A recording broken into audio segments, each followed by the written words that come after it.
Hello guys, तो कैसे हैं आप सभी लोग। आज मैं आप सबका स्वागत करता हूँ डीमन रीबर्थ के एपिसोड नंबर 10 में। तो पिछले एपिसोड में हमने देखा था कि मास्टर गू मैसेंजर से कह रहे थे कि ये ए रैंक मिशन मुझसे वापस ले लीजिए, हम ये कंप्लीट नहीं कर पाएंगे।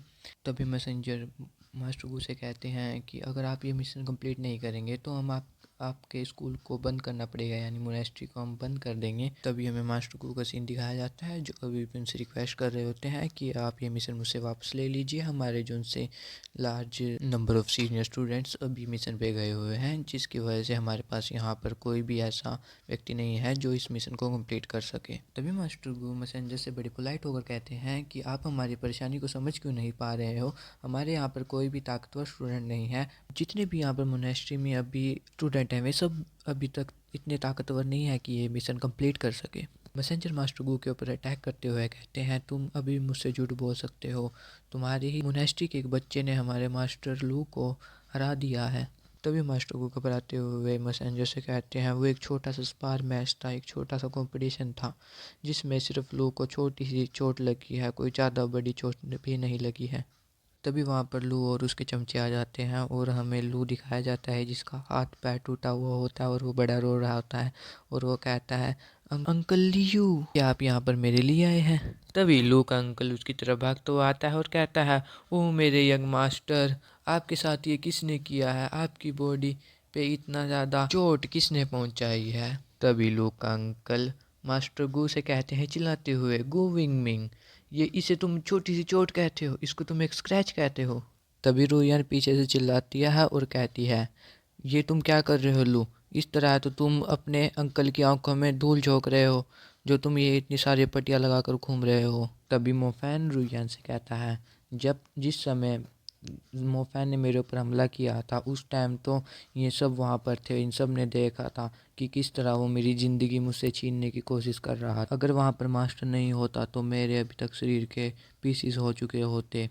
लू की ये बात सुनकर वहाँ पर जितने बच्चे खड़े होते हैं वे सब चुप हो जाते हैं, कोई भी इसकी बात का जवाब नहीं दे पाता। रुयान लू की बात सुनकर और भी ज़्यादा गुस्से में आके बोलती है, हाँ हाँ ठीक है, अब तुम जैसे बस्टर्ड को टुकड़ों में काट देना चाहिए था। तभी लू का अंकल चिल्लाते हुए कहता है, मास्टर गू, अगर लू का मास्टर इंजर्ड है इसीलिए हम इस बात को इन्वेस्टिगेट करेंगे। और पहले तो यूनियन किसी भी मोनेस्ट्री के काम में दखल नहीं देती थी, पर अब की बारी यूनियन को बीच में आना पड़ेगा क्योंकि लू के मास्टर अभी बहुत ज़्यादा इंजर्ड हैं। अब हमें मोनेस्ट्री के सारे पंगों को ठीक करना पड़ेगा। तभी मास्टर गू लू के अंकल को कहते हैं, इस सब में मेरी गलती है, यहाँ पर जो भी हुआ है इन सब की जगह अब आप मुझे कोई भी पनिशमेंट दे सकते हैं। तभी वहाँ पर मोफैन आ जाता है और कहता है, मेरे घर के आगे कौन कुत्ते की तरह भौंक रहा है? तुम तो इस तरह बोलते हो जैसे औरतें मार्केट में जाकर सामान खरीदते समय बोलते हैं। और तभी बाकी बच्चे मोफैन को देखकर कहते हैं, क्या मोफैन पागल हो चुका है? ये अपने आप बाहर क्यों आ गया? तभी मोफैन के पास खड़े हुए बच्चे में से एक कहता है, ये सब मोनेस्ट्री यूनियन से हैं, ये सब मोफैन को इस तरीके से मारेंगे कि हमें पता ही नहीं लगेगा। और मोफैन उनके सामने सिर्फ एक चींटी से ज़्यादा और कुछ नहीं है। यहाँ पर अब मोफैन को कोई भी नहीं बचा सकता क्योंकि जो भी मास्टर मोफैन को बचाने की कोशिश करेगा उसको अब मोनेस्ट्री यूनियन का मुकाबला करना पड़ेगा, जो कोई भी मास्टर नहीं करना चाहता है। तभी पीछे खड़े हुए बच्चों में से एक और बच्चा कहता है, अब तो मोफैन के रास्ते लग चुके हैं, अब मोफैन को कोई भी नहीं बचा सकता। तभी लू मोफैन की तरफ उंगली करते हुए अपने अंकल से कहता है, ये वही है जिसने मुझे हराया था पिछले मैच में। और लू का अंकल अपने सर्वेंट को कहता है, इसकी बाजू काट दो और इसको मेरे पास लेकर आओ जल्दी से। तभी टाई गैंग मास्टर का ऑर्डर सुनते ही आगे बढ़ता है और तभी उसके सामने रुयान आकर कहती है, रुक जाओ, अगर तुमने मोफैन को मारना है तो तुम्हें मेरी डेड बॉडी के ऊपर से जाना होगा क्योंकि मैं एक क्लास मॉनिटर हूँ। अगर तुम मेरे किसी भी क्लासमेट को मारने की कोशिश करोगे तो तुम्हें पहले मुझे मारना पड़ेगा। तभी मोफैन आगे बढ़ते हुए कहता है, ठीक है, मुझे अपनी प्रोटेक्शन के लिए किसी भी वूमेन की ज़रूरत नहीं है। तो यन मोफैन की आवाज़ सुनते ही पीछे देखते हुए हैरानी से कहती है, तुम पीछे क्यों नहीं खड़े होते हो?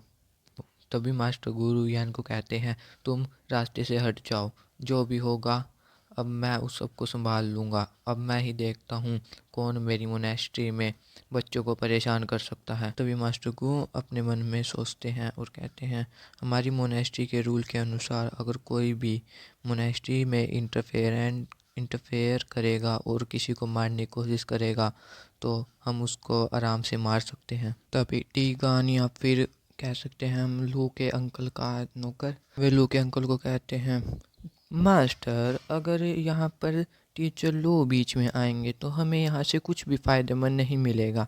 तभी लो का अंकल चिल्लाते हुए कहता है, तुम घूसट बूढ़े हमारे रास्ते से हटते क्यों नहीं हो। तभी लो का अंकल गुस्से में आके कहता है, टीचर को अगर तुम कुछ चाहते ही रूल्स के ऊपर चल रहे हो तो रूल्स के अनुसार हमें तुमने हमारा ए क्लास मिशन एक्सेप्ट करना पड़ेगा। अगर तुम इस मिशन को एक्सेप्ट नहीं करोगे तो मैं मोनेस्ट्री यूनियन में जाके वापस रिपोर्ट करूँगा और वे तुम्हारी मोनेस्ट्री को बंद करा देंगे और तुम्हें यहाँ से भगा दिया जाएगा।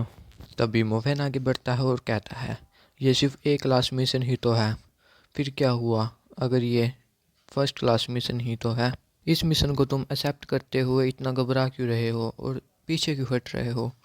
तभी मोफेन झुकता है और ए क्लास के मिशन को उठाते हुए कहता है, इस मिशन को अब मैं पूरा करूँगा अपने आप। तभी मोफेन की क्लासमेट्स पीछे से बोलते हैं, क्या कहा इसने, इसने तो ये कहा कि ये अपने आप मिशन कंप्लीट करेगा। और तभी दूसरा बोलता है, मुझे लगता है इसके दिमाग में चोट लग गई है जिसकी वजह से ये पागल हो गया है, ये हर समय ऐसी बकवास बातें करने लग गया है।